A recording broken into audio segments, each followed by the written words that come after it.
I'm Nikki. I am a mom to two wonderful boys, and this is my story. I grew up in a very loving home. My mother took us to church every Sunday. We sang all the songs and knew all the Bible stories, and it was just very important in our house to love the Lord, and she pressed us to do so. It was a priority that I cherished even more now.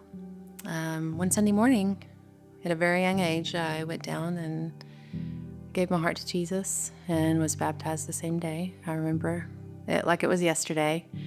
And things, shortly after, things got a little rocky between my parents and in our home. And eventually they divorced. With the changes of divorce, my brother and I had to start a new daycare. There was a lot of things that I was exposed to in that new daycare that a little girl shouldn't be exposed to. Not by the adults or by the teachers, but by the older boys that were enrolled there. And the harassment only got worse over time, and eventually I was molested. That part of my life shifted something inside of me that I really didn't understand. I carried a lot of shame from that experience. I told no one, and not only because of the shame, but because they threatened to hurt my little brother. So I kept that tucked in really, really tight. I was always protective of him. After that experience, I've noticed that my relationship with others became more transactional. It was very easy for me to disconnect from my emotions and from people pretty easily. That was the first time I questioned God's love for me. As I grew into adulthood, I made a lot of mistakes, whether it was just a refusal to heal or ignorance or rebellion. There were probably many reasons, but eventually I found my way as best I could.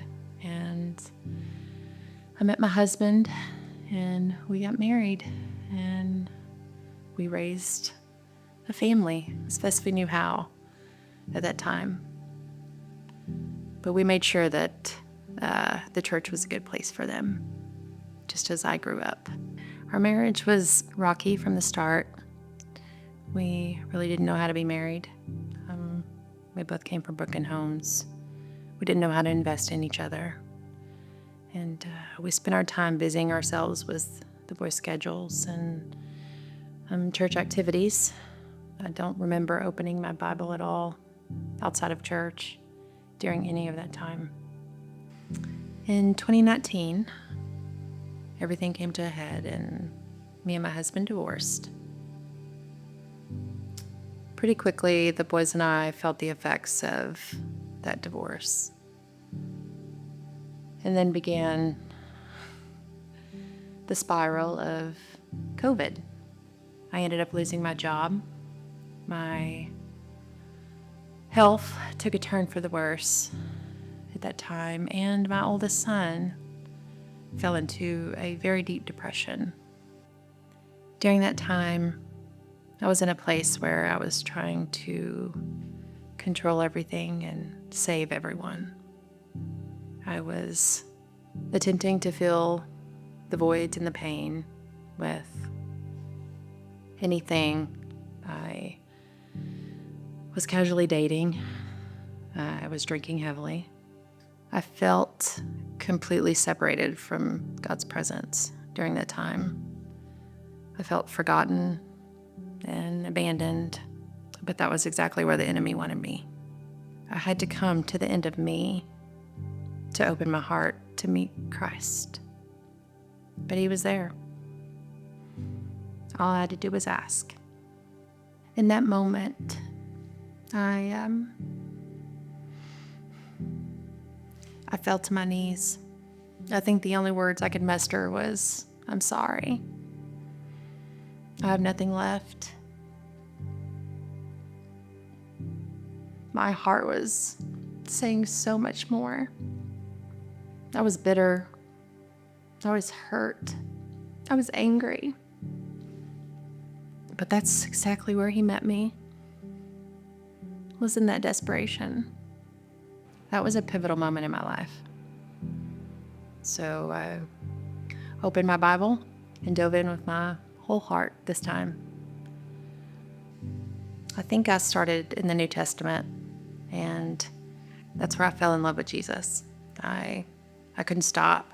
I wanted to know more. I wanted to experience who he was and his character. And I wanted to grow closer to him, and that's the only way I knew how, is to learn more about him. It quickly became a priority in my life. I set aside time every morning, first thing, and spent a good majority of my morning over coffee, just reading in the Word, just meditating on what he had to offer me that day and what I could learn that day. And it was also a good time where I would open my heart and give him everything that I had as far as my worries and my concerns for the future, for that day. Slowly, our home began to heal. We have never navigated our life with Christ before, so having him woven into our day-to-day brought us so much peace and clarity and excitement. During those shifts, it was exciting to see the changes and see the joy rise up again in my boys. One of the most important things that God taught me was how to forgive. And he made it very, very clear that it's not a one-time thing. It's a daily practice. And you have to be intentional about it. Someone once told me that I have sinned against God more than anyone has sinned against me, and that has kept me humble and shifted my mindset to handing that over so easily. Looking back now, forgiveness was what was keeping me from healing. Not only for all those who hurt me and my circumstances, but I had to forgive myself for everything that I've done and the shame that I carried with that. And how beautiful that is to let that go, because it's not ours to carry. It never was. With each year, I'm blown away with just how much his hand is woven into every aspect of my life. And it all started with a seed that was planted long ago, and how I fell in love with a man who died on the cross for me. If there's one takeaway from today, read your Bible. If that's the only thing you take away from today, it's a good start. It is full of truth and goodness and lessons and life and Christ's love for us. His story will impact you. It has been a cornerstone in my life, and I know it will be in yours as well.